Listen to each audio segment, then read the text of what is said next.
So, what are the Fever doing when it comes to their roster space?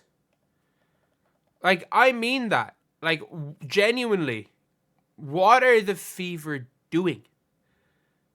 Because now you're looking at the team and it's not like who should we draft? It's like, who should we stash?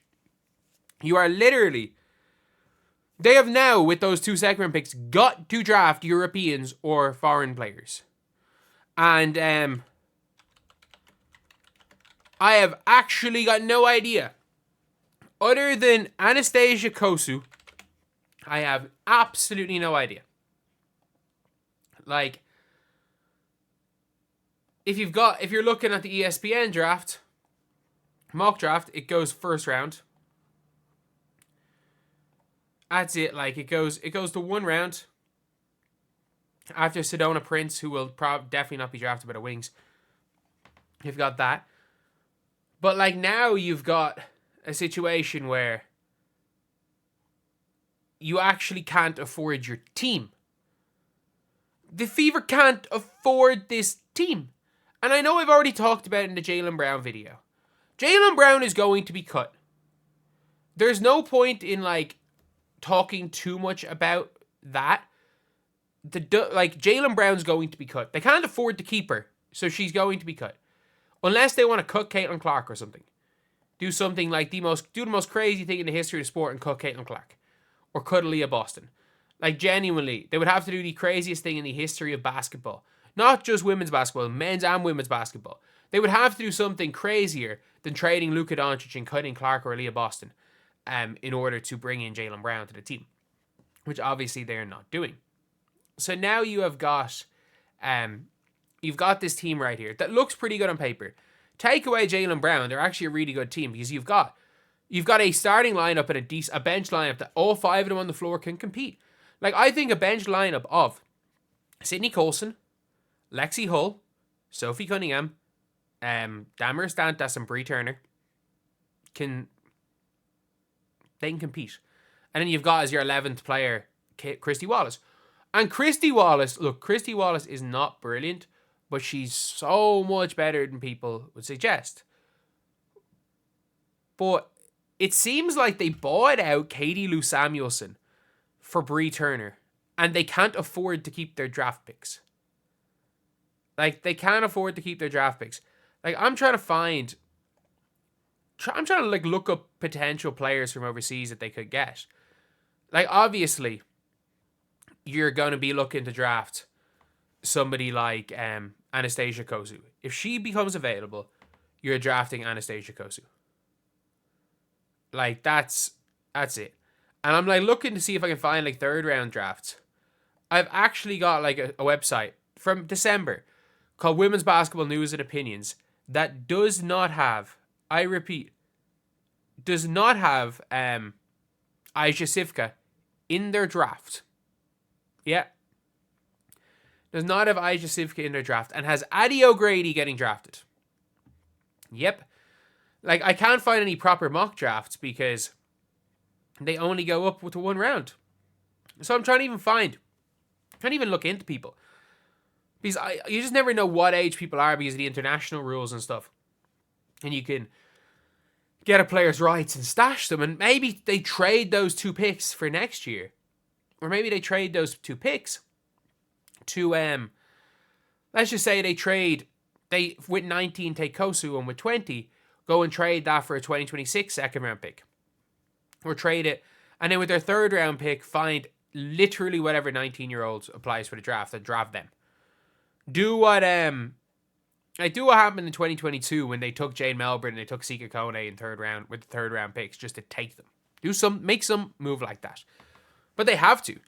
Like, they can't afford, like, I don't even care that much about affording the 12th players at this stage. They're not, like, we knew once they signed Sydney Colson and once the all-around, like, basically the all-around, like, concept of the Katie Lou buyout was released. We all knew the 12 players wasn't even a possibility.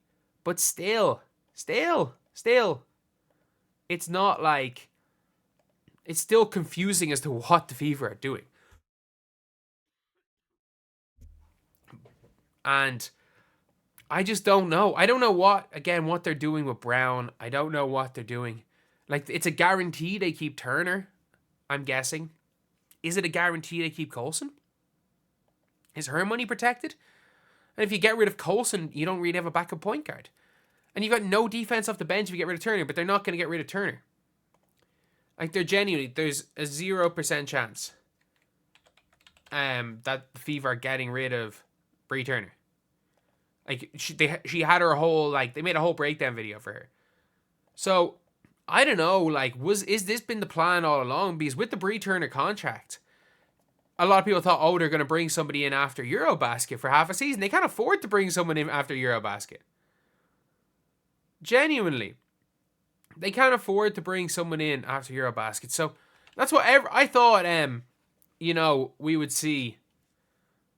I genuinely thought that we'd see, like, say, after Eurobasket, maybe a Temi or a high-level player coming in post-Eurobasket, depending on who's playing well, find who the athletes are, gives them time, but I don't think they can afford that with the Bree Turner selection.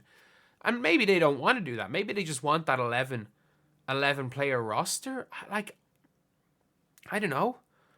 Like, I would be interested in seeing if Damaris Dantas ends up with a WNBA team. Jaylen Brown. Damaris Dantas, obviously, she's killing it. I'd be surprised if Jaylen Brown ends up with a team next year. Because obviously, she's been terrible in Russia.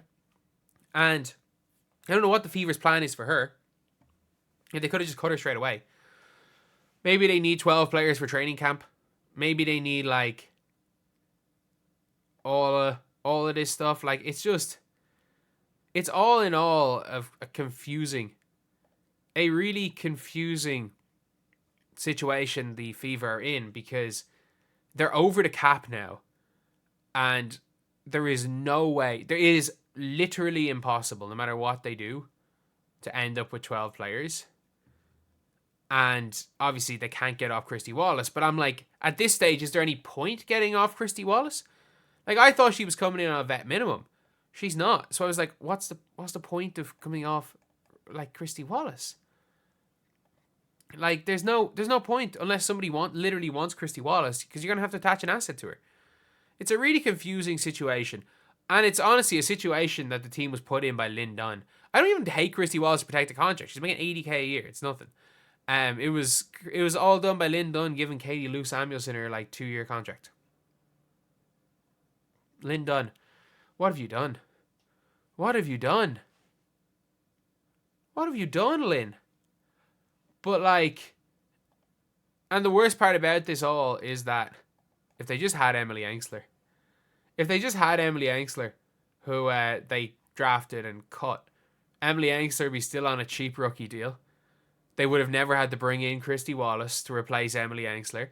Engsler would be an unbelievable bench player for this team.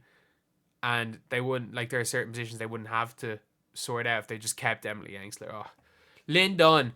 Just imagine the team that could have been put together if Lynn Dunn wasn't the GM.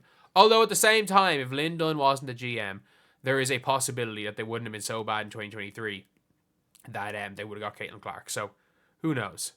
But anyway, yeah, that is the video. Thank you guys for watching. Please like, comment, and subscribe.